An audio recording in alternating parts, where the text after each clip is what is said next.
Hey all my dear students, I am CS Shweta. So today is our second class of Legal Metrology Act and students, very importantly, Legal Metrology Act हमारे ECIPL के part A में है. हमने last class में इसको start किया था. We talked about introduction, we talked about basics, why this act came into force and what are the major objectives of this act, OIML क्या है. तो हमने ये बेसिक चीज़ें बात करी थी. आज हम बात करेंगे इसके डेफिनेशंस के बारे में और कुछ इंपॉर्टेंट प्रोविजंस के बारे में, right? So let's start with ECIPL lesson legal metrology. Legal metrology act 2009 we talked about it कि इसमें 5 चैप्टर 57 सेक्शन है. बहुत बड़ा एक्ट है नहीं, लेकिन बहुत ही ज्यादा इंपॉर्टेंट एक्ट है.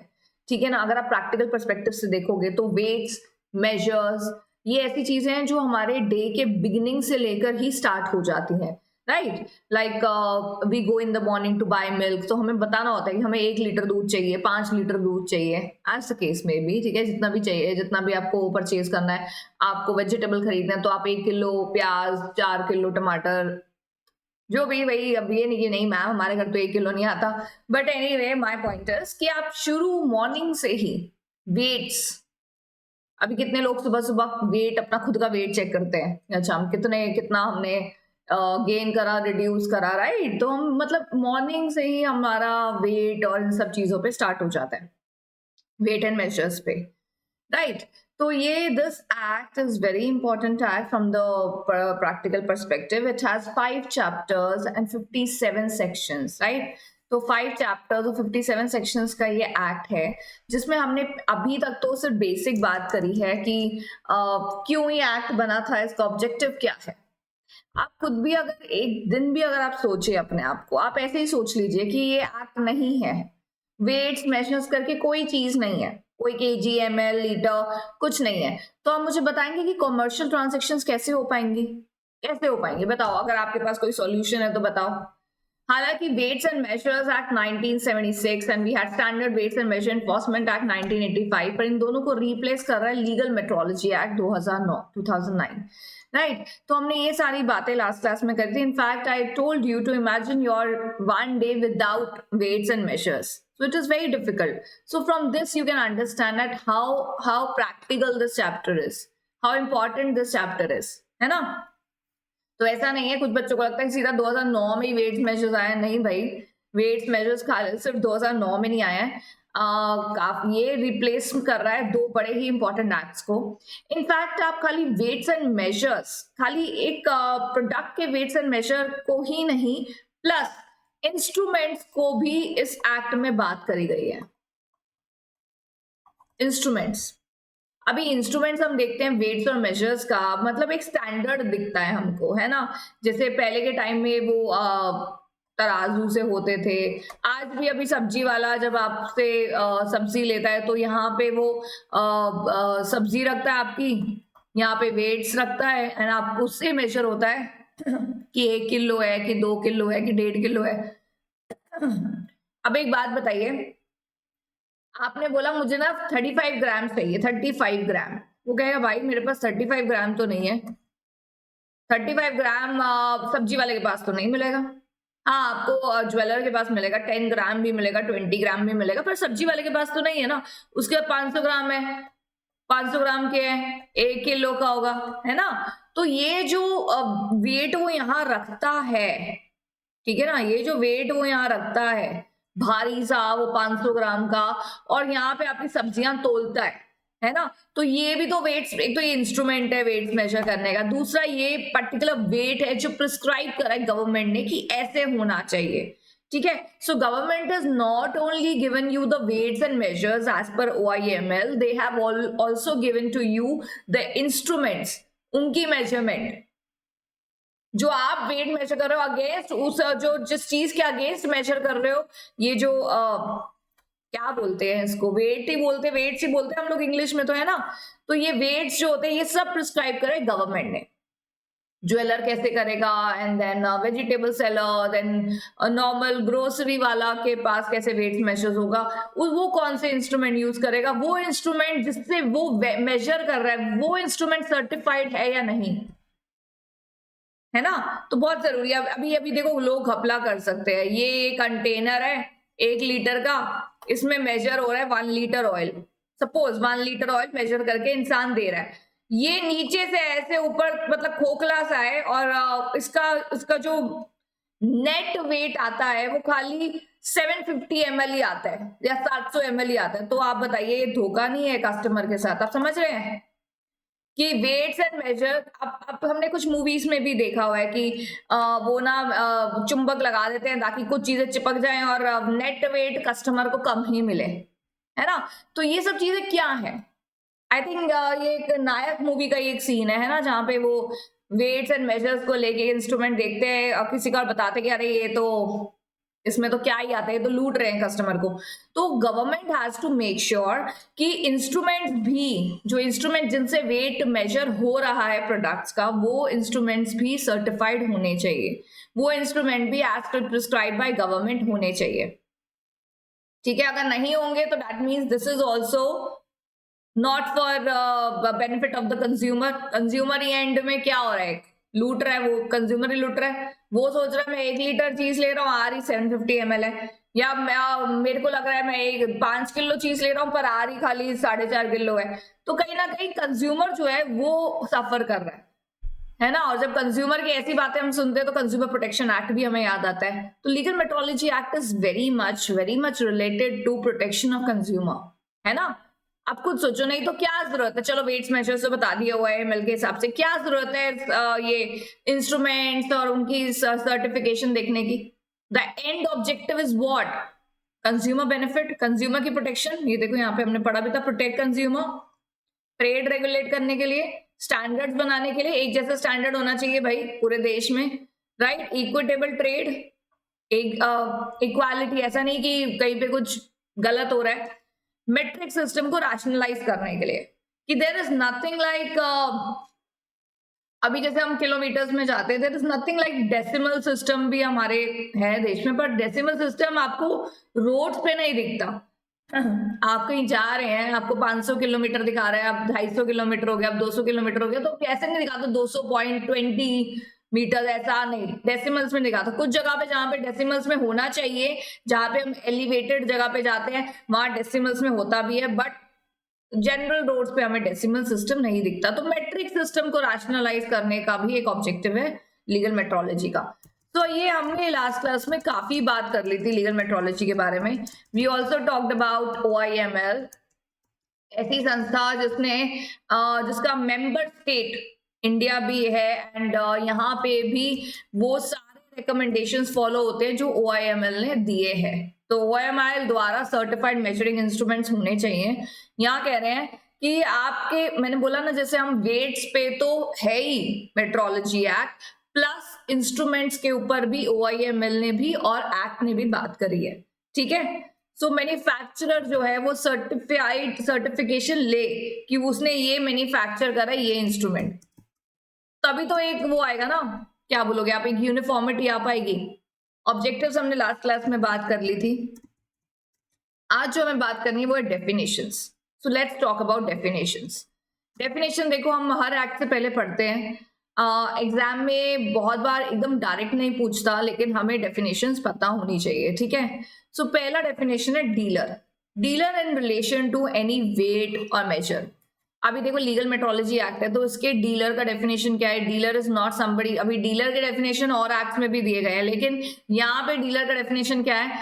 रिलेशन टू वेट है और मेजर, मीन्स एनी पर्सन, कोई भी ऐसा इंसान हु कैरीज आउट डायरेक्टली और अदरवाइज, डायरेक्टली या तो वो बिजनेस कर रहा है या इनडायरेक्टली अदरवाइज बिजनेस कर रहा है, ऑफ बाइंग, सेलिंग, सप्लाइंग और डिस्ट्रीब्यूटिंग एनी वेट और मेजर, चाहे कैश के लिए या क्रेडिट डेफर्ड पेमेंट के लिए या कमीशन के लिए या सैलरी के लिए या किसी भी वैल्यूएबल कंसिडरेशन के लिए, अगर वो इंसान गुड्स को वेट और मेजर के हिसाब से बेच रहा है, सप्लाई कर रहा है, खरीद रहा है, डिस्ट्रीब्यूट कर रहा है, तो वो इंसान क्या है? डीलर। अब बदले में वो कंसिडरेशन, कमीशन, रेम्यूनरेशन, कैश या क्रेडिट कुछ भी कर रहा है, वो इंसान क्या है? Dealer. Also includes the commission agent, कि भाई तू इतना बिकवाएगा तो मैं तुझे कमीशन दूंगा, तो वो भी डीलर की डेफिनेशन में आता है। Importer, manufacturer who sells, supplies, distributes or otherwise delivers any weight or measure manufactured by him to any person other than dealer. तो ऐसा नहीं है कि अभी जैसे कोई इंपोर्टर है, वो सामान मंगवा रहा है, यहाँ हमारे देश में बेचना चाहता है, तो वो जो बाइंग कर रहा है, बाइंग भी आ रहा है ना डीलर की डेफिनेशन में, तो the importer also who is buying, the agent also for commission who is buying the goods as importer to sell the goods in our देश, in our country, तो वो भी क्या है, डीलर की डेफिनेशन में आता है. ठीक है. दूसरा है export. What do you understand by export? Export means any grammatical variation और cognate expression means taking out of India to a place outside India. So what to take outside India? Any goods which are being sending outside India is called export, right? Import means bringing something in India. आप India में goods ला रहे हैं commercial purpose के लिए, या आपने वैसे ही goods लाए हैं for any purpose, that is import. हमने गुड्स इंपोर्ट कराए हैं, इंपोर्टेड गुड्स है ना, हम सुनते हैं, तो ये है इंपोर्ट. लेबल.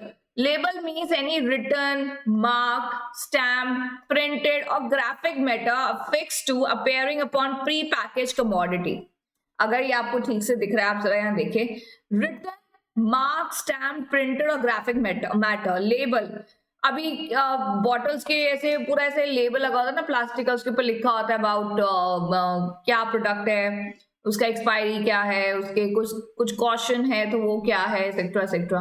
लेकिन कुछ कमोडिटीज ऐसे होते हैं जिनके पैकेजिंग के ऊपर ही पूरा वो फिक्स्ड होता है, पेंटेड होता है, स्टैम्प्ड भी होता है lot of times. So that is label.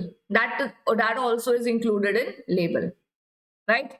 So label means the information about the product, right? कि ये प्रोडक्ट की क्या इंफॉर्मेशन. अभी मेरे पास यही पड़ा है, ये bottle, so that's a label, right?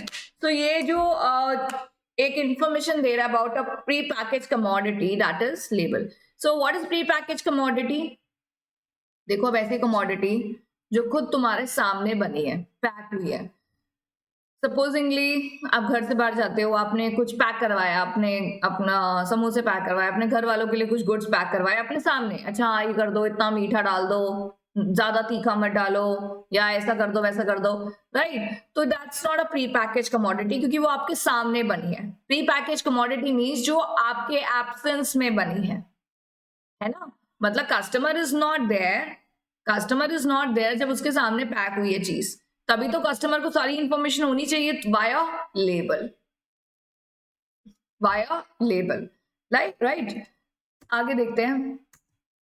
Legal metrology means that part of metrology which treats units of weight, measurements, method of weight and measurement, and weighing and measuring instruments also comes under legal metrology in relation to a mandatory technical and legal requirement. तो हमारे देश में जो एक legal act है, legal metrology, एक हमारा important legislation है हमारे देश का.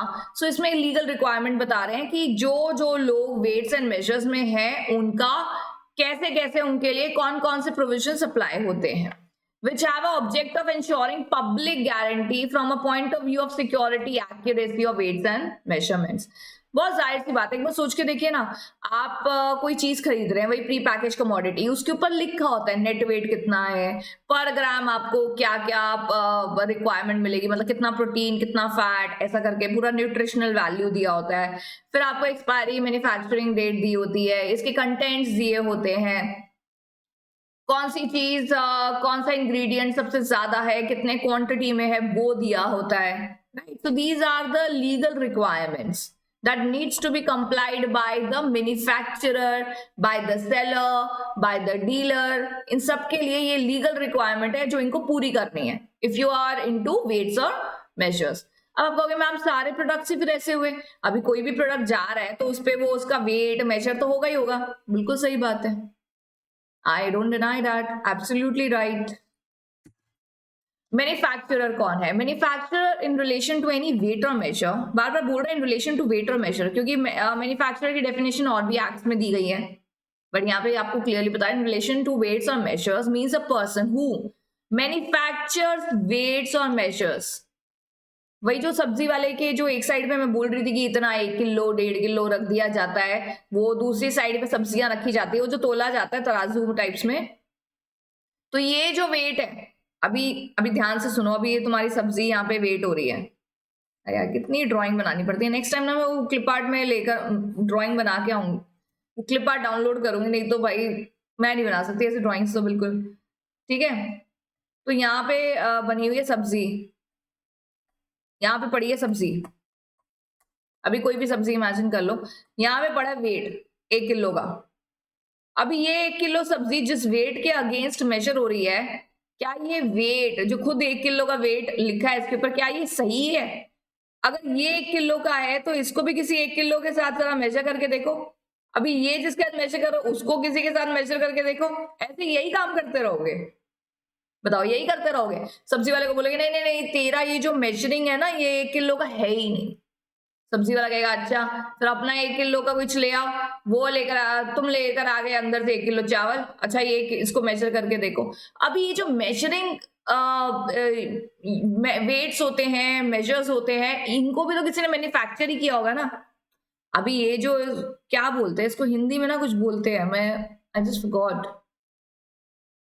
कुछ तो बोलते हैं। ये वेट्स को भी जिसने बनाया है, मैन्युफैक्चरर जो है, उसने भी तो इसको किसी के साथ वेट किया होगा, तभी तो वेट किया होगा, तभी तो इसको 1 किलो का बोल रहा है या 2 किलो का बोल रहा है।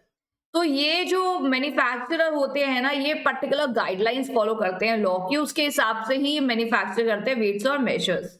Manufactures one or more parts, acquire other parts as weight or measure, and after assembling, claim the end product to be a weight or measure manufactured by himself. कह रहे हैं भाई तुम खुद बनाओ या तुम डिफरेंट पार्ट्स को असेंबल करो और बोलो कि मैंने बनाया है, तब भी तुम मैन्युफैक्चरर कहलाए जाओगे। Does not manufacture any part of such weight or measure but assembles part thereof. तो पहले पहले क्लॉज में क्या कह रहा है, मैन्युफैक्चर कर रहा है, प्रॉपर मैन्युफैक्चर कर रहा है। दूसरा कह रहा है एक एक आधा पार्ट मैन्युफैक्चर कर रहा है और कुछ पार्ट असेंबल करके वेट बनाया है, चलो ठीक है। तीसरा कह रहा है मैन्युफैक्चर कुछ किया ही नहीं है, बस डिफरेंट पार्ट्स को असेंबल किया है, तब भी आप मैन्युफैक्चरर हो।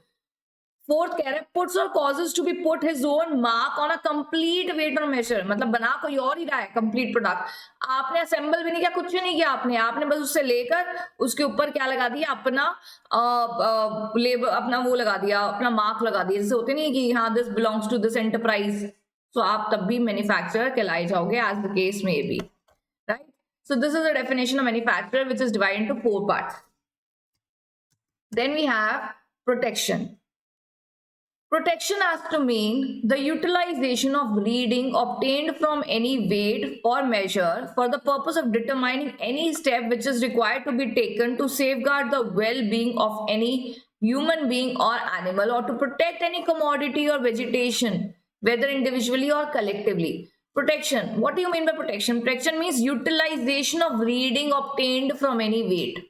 अब ये क्या, utilization of any reading from any weight for the protection of human. ऐसा क्या होता है जिससे हमारी प्रोटेक्शन होती है किसी मेजरमेंट को लेके? बताओ, ऐसे सोचो, अपनी कभी कोई टेस्ट, ब्लड टेस्ट कराया, वो रिपोर्ट्स निकालो जरा। शुगर चाहिए तुम्हारी 100 तक होनी चाहिए, तुम्हारी शुगर है 105 क्योंकि मेरी है बॉर्डर लाइन से थोड़ा सा ऊपर, and my doctor has given me medication. तो ऑल्दो मैंने बोला, मैंने कहा अब तो लाइफस्टाइल चेंज हो गया, अब तो 105 चलता है। Although I don't take sweet at all, still I have a tendency to develop sweet insulin और ये सब, तो 105। सो मैंने कहा नहीं भाई इसको मैं रिड्यूस करूंगी, फिर मैंने रिड्यूस करते करते 95 पे आ गई। तो now he doctor is like satisfied कि हाँ ठीक है 95 इज फाइन। अभी अभी एक ये जो मेजर्स होते हैं ना कि आपकी शुगर 80 to 100 होनी चाहिए, फास्टिंग वाली 90 to 100 है या 80 to 100 एक बार देख लेना प्लीज। तो ये क्या है, ये फास्टिंग है कि आप मॉर्निंग में उठो और आपका ब्लड टेस्ट करा जाए तो आपका इतना शुगर लेवल आना चाहिए, इससे ज्यादा आएगा तो आप डायबिटीज की तरफ जा सकते हो। So as I told you, for my safety ki I don't develop diabetes in future, my doctor put me on medication and after that I could reach back to 95, है ना? So this is a utilization of the reading for the protection, for taking a step. अभी देखो, अभी ये मुझे reading पता चली, क्या इतना रेफरेंस है, ये लिखा होता है ना रेफरेंस है, और ये एक्चुअल है, और इसका जो डेविएशन है, वेरिएंस है, जो इसमें वेरिएंस है ना 100 तक होनी चाहिए, मेरा 105 है, तो ये जो वेरिएंस है this could be harmful for me, so in future, so a step is taken, that is the medication, वो मैंने लिया, and then I was able to protect myself, है ना। अभी ये तो छोटी सी चीज है, बड़ी बड़ी चीजें भी हो सकती है ना। तो ये protection is means to utilize the reading. Pre-packaged commodity, as we discussed, it is a commodity as to mean a commodity which without the purchaser, मतलब बायर नहीं है वहां पे, being present is placed in a package of whatever nature, मतलब product को package करा जा रहा है और वहां पे कस्टमर नहीं है, बायर नहीं है, परचेजर है ही नहीं। अभी यहाँ पे देखो बायर कंज्यूमर नहीं बोल रहा, परचेजर बोल रहा है, क्योंकि परचेजर कोई होलसेलर भी हो सकता है, मैन्युफैक्चरर भी हो सकता है, एंड कंज्यूमर भी हो सकता है, कोई भी हो सकता है। तो परचेजर वहां पे नहीं है और कमोडिटी को पैक करा जा रहा है इन वट एवर वे, चाहे वो सील्ड है या नहीं है, so that the product is has a predetermined quantity, so it is called pre-packed commodity। इसको क्या बोलते हैं? pre-packed commodity।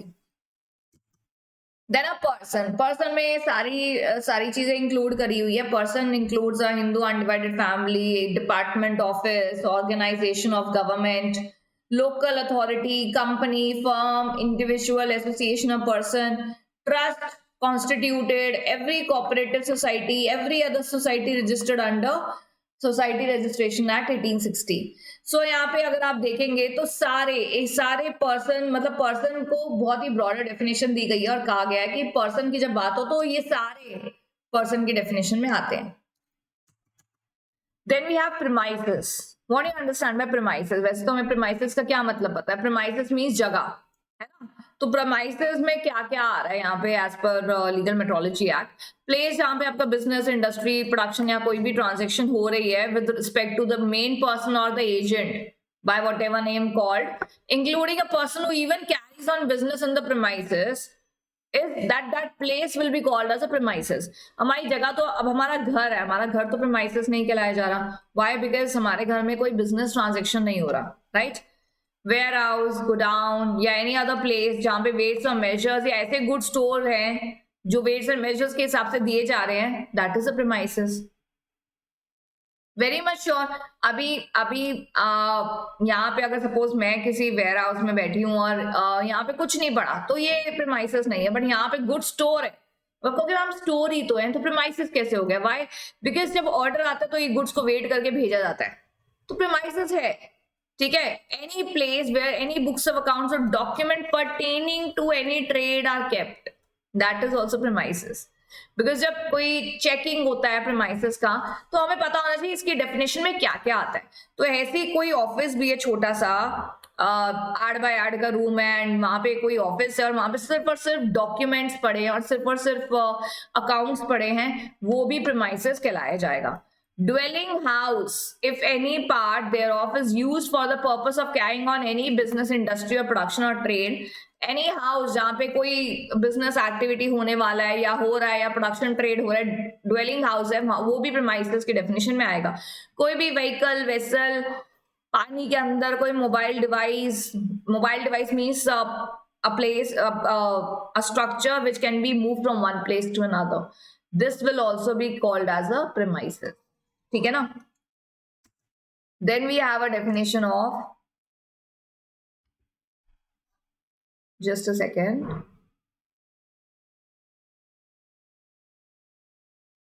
yes,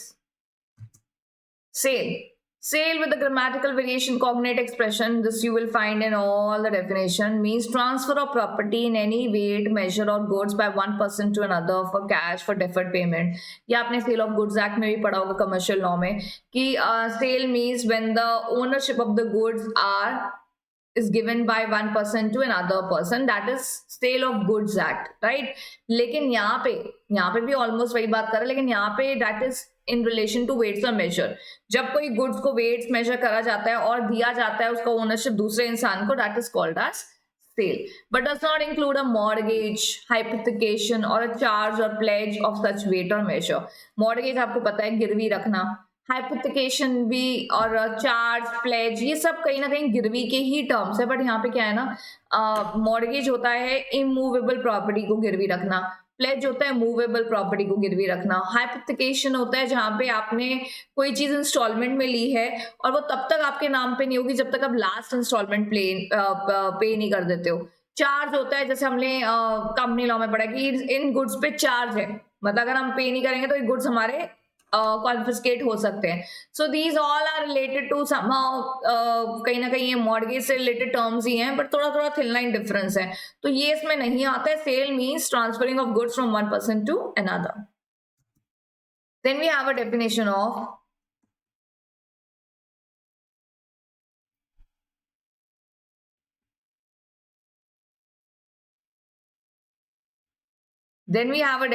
of seal. Means a device, a process by which a stamp is made and includes any wire accessory which is used for ensuring the integrity of the stamp. तो stamp जो लगाया जाता है किसी प्रकार का भी stamp किसी authority का, that is a seal. That a seal is put there, चाहे वो किसी भी process से लगाई गई हो पर उसको seal बोला जाता है. Then we have a stamp. Stamp means a mark made by impressing, casting, engraving, etching, branding, affixing pre-stressed paper, seal or any process in relation to any weight or measure with a view to. अभी stamp मतलब वही mark, seal मतलब जब आप कोई stamp means a device जिससे आप stamp को लगाते हैं. So stamp means कोई भी mark, चाहे आपने ऐसे उसको गाड़ के लिखा हो, कास्ट किया हो, एनग्रेव करा हो, या आपने एचिंग करी हो. एचिंग विद रिस्पेक्ट टू जैसे हम ज्वेलरी लेने जाते हैं, बड़ा छोटा सा मार्क होता है उस ज्वेलर का, हॉलमार्क का साइन होता है कि हाँ ये जो ज्वेलरी है बिल्कुल सर्टिफाइड है. तो आपको ये जो स्टैम्प दिखता है ये किस लिए होता है? सर्टिफिकेशन के लिए होता है कि हाँ ये वेट और मेजर है, जो स्टैंडर्ड को कंफर्म कर रहा है. ठीक है. Plus this mark was previously made there on certifying the weight and measure confirms to the standards. कि एक तो ये मार्क बता रहा है उसकी सर्टिफिकेशन, दूसरा कि yes the weights and measure are as per the standards, which is very important. अब आप देखो अभी 2 किलो प्याज में 2 प्याज अगर कम भी चढ़े होंगे तो चलेगा, लेकिन अगर आपको 10 ग्राम की ज्वेलरी में अगर 9 ग्राम या 8.5 ग्राम दिया जाए तो आपके लिए कितनी बड़ी वो कितना बड़ा घाटा हो जाएगा, वो भी आपके टाइम में जब ज्वेलरी इतनी ज्यादा महंगी हो गई है ना. So it is so difficult to wear. अभी last it was my brother-in-law's wedding, तो वहां पे when we wore the jewelry ना, तो मुझे लग रहा था हम अकेले ही, अगर हमें मतलब एक होता है ना कि आपने 20 ग्राम का ये पड़ा है, 20 ग्राम का दूसरे हाथ में पहना है, तो आप कितने के हो गए? आपके हाथ ही 4 लाख के हो गए. सो इतना महंगा सोना हो चुका है ना, बहुत ज्यादा. सोना पहनना मुश्किल हो गया, अब तो पहनना भी डिफिकल्ट हो गया और सेफ्टी वाइज भी. Transaction means a contract, whether for sale, purchase, exchange or any other purpose, assessment of royalty, duty or any dues, assessment of work done, wages दी गई हैं, ये सब transaction में आता है with respect to weights and measures. Verification means when you verify, compare, check, test, adjust such weight or measure for a view to conform to the standards. अभी देखो अभी क्या होता है ना, कोई ज्वेलरी है, ठीक है. अभी मैंने कोई ज्वेलरी पहनी और मैं आपको बोलूं ये 22 कैरेट की है, आपको कैसे पता चलेगा? There must be a instrument जिससे वेरीफाई होगा कि हाँ ये 22 कैरेट की है या ये 24 कैरेट की है. 24 कैरेट की वैसे तो ज्वेलरी पहनना मुश्किल है, उसमें जरूर मिक्सिंग होती है, because 24 carat gold is very soft. ठीक है. तो 22 कैरेट है, 18 कैरेट है, कितना है, तो ये कैरेटोमीटर से पता चलता है. अब ये कैरेटोमीटर पहले हर ज्वेलर के शॉप पे नहीं था, बड़े बड़े बहुत कम जगह पे होता था, फिर बड़े बड़े ब्रांड्स के पास आया. सो it is a process. Verification is nothing but a process जिससे आप एक वेट्स और मेजर को स्टैंडर्डाइज से कंपेयर करके देखते हैं कि क्या ये सही है या नहीं. Weights and measure means weighing और वेट्स और मेजर जिसके अगेंस्ट हम वेट करते हैं, plus the measuring instruments also comes under weights and measures. Then we have legal metrology act का चैप्टर 2, राइट. सो अभी आज हमने बात करी सिर्फ और सिर्फ डेफिनेशंस के बारे में. We talked about definitions, we talked about introduction, right. आगे की बात हम नेक्स्ट क्लास में करेंगे. ठीक है, we will be getting another video for we talking further about, और 2 वीडियोस में हमारा लीगल मेट्रोलॉजी एक्ट खत्म हो जाएगा, बट आज हम कवर कर रहे हैं सिर्फ और सिर्फ डेफिनेशंस, ठीक है। बाकी डिस्क्रिप्शन बॉक्स पे you have my number, you have email ID, you have Telegram channel links, वहां पे आपको सारे नोट्स मिल जाएंगे। कहीं पे कोई दिक्कत हो तो you have my number, you can WhatsApp me कि मैम नहीं मिल रहा, तो I will send you the notes, it hardly take 5 minutes, ठीक है। मुझे किसी से लेने तो है नहीं, I already have those notes, I will forward it to you, but before that please try and see via Telegram channel, वहां पे सारे नोट्स अवेलेबल है। सो नेक्स्ट क्लास में हम बात करेंगे चैप्टर 2 के बारे में। आप देख ही रहे होंगे, अगली स्लाइड हमारी चैप्टर 2 की है। अभी तक हम चैप्टर 1 के बारे में बात कर रहे थे। चैप्टर 1 मतलब इस एक्ट में 5 चैप्टर है, 57 सेक्शन है, तो चैप्टर 1 में हमने बात करी। चैप्टर 2 में हम आगे बात करेंगे कुछ प्रोविजंस की। चैप्टर 3 में हम डायरेक्टर्स और कॉनकॉर्ड एडमिनिस्ट्रेशन में लोग हैं लीगल मेट्रोलॉजी एक्ट के, वो बात करेंगे। तो धीरे धीरे we are going to talk about all the chapters, but before that introduction जरूर पढ़ लीजिए, बिकॉज आगे की चीज अब डिफिकल्ट होने वाली है। और मैं आपको अगर एक एग्जाम पॉइंट ऑफ व्यू से बोलूँ तो जो अभी तक हमने करा है, हमने इंट्रोडक्शन करा है, हमने डेफिनेशन करी है, इनसे आने के चांसेस कम हैं। आगे और बड़े इंपॉर्टेंट टॉपिक है, उनमें से आने के चांसेस काफी हाई हैं, right. So better be vigilant with whatever we are doing. अगर आप देखेंगे नेक्स्ट क्लास में हमें क्या करना है, सी we are going to discuss all these sections. Chapter 2 section 4 to 12 we are going to discuss with deals with standard weight and measure. तो ये सारे सेक्शन क्या बात कर रहे हैं about metrology act. In chapter 2 में क्या क्या बातें करी है, किन किन प्रोविजंस के बारे में बात करी है with respect to weights and measures, this we are going to talk in next class, right students। till then please I would advise you to revise whatever we do in the class, so that आप जब जब साथ साथ revise करते रहेंगे आपको कोई दिक्कत नहीं आएगा, ठीक है ना। आप जब पूरा चैप्टर हो जाएगा तो उसके बाद रिवाइज कर लीजिए। अभी जैसे अभी हमने बहुत ज्यादा नहीं पढ़ा तो आपको रिवाइज करने का मन नहीं है, तो जब हम पूरा चैप्टर खत्म कर लेंगे उसके बाद रिवाइज करिए, बट रिवीजन करना बहुत जरूरी है। Never leave your revision on last month before your exam. June attempt है तो मई में रिवाइज करूंगा, दिसंबर अटेम्प्ट है तो नवंबर में रिवाइज करूंगी, not like that. Revision needs to be continuous, तभी वो चीज याद रहती है। This is the major reason I would say behind clearing your exams in first attempt. और the rank holders, if you talk to them you will find that yes they used to revise middle of the curriculum also। ऐसा नहीं कि सिर्फ and में revision करना, that's a very bad habit, that's a very bad approach I would say, right। So I'll see you in the next class students everyone, and from next class it is going to be the chapter is going to be really interesting for you, so do revise whatever we have done. Thank you so much.